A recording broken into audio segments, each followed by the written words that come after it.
বাজার থেকে কেনা নামি দামি কোম্পানির সসের নামে বাচ্চাদের আমরা কি খাওয়াচ্ছি। হ্যাঁ, এমনটাই দেখেছিলাম একটি ভিডিওতে। টমেটো সসে নাকি টমেটোই দেওয়া থাকে না, দেওয়া থাকে একটা ক্ষতিকারক কেমিক্যাল থিকনার। তাই এভাবে যদি সহজেই বাসায় বানিয়ে নিতে পারি তাহলে আর বাইরে থেকে কিনবো কেন। প্রথমে টমেটোগুলি জল দিয়ে ভালো করে ধুয়ে অল্প একটু জল দিয়ে সেদ্ধ করে ব্লেন্ড করে ছাঁকনি দিয়ে ছেঁকে চুলায় দিয়ে তাতে 1 চামচ আদার পাউডার, 1 চামচ রসুনের পাউডার আর 1/2 চামচ দারচিনির পাউডার দিয়ে জাল দিতে থাকি।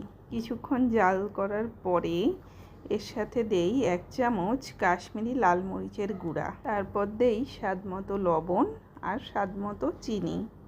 আর এটা যখন ফুটতে থাকে তখন চারিদিকে ছিটতে থাকে, তাই একটু ঢাকনা দিয়ে ঢেকে ঢেকে নাড়াচাড়া করি। এরপর 2 টেবিল চামচ ভিনেগারের সাথে 1 চামচ কর্নফ্লাওয়ার গুলিয়ে এর মধ্যে দিয়ে দেই।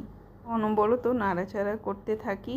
এরপরে সবার শেষে যোগ করি কিছুটা তেঁতুলের গাঁথ। এটা দিলে একটু টক মিষ্টি স্বাদ হয়, যেটা খেতে খুবই ভালো লাগে। পর কিছুক্ষণ নাড়াচাড়া করতে করতে জাল করলেই রেডি হয়ে যাবে এই রকম দুর্দান্ত স্বাদের টমেটো সস। গুঁড়া মশলার পরিবর্তে আস্ত মশলা টমেটোর সাথে একসাথে সেদ্ধ করে ব্লেন্ড করে নিলেও হবে।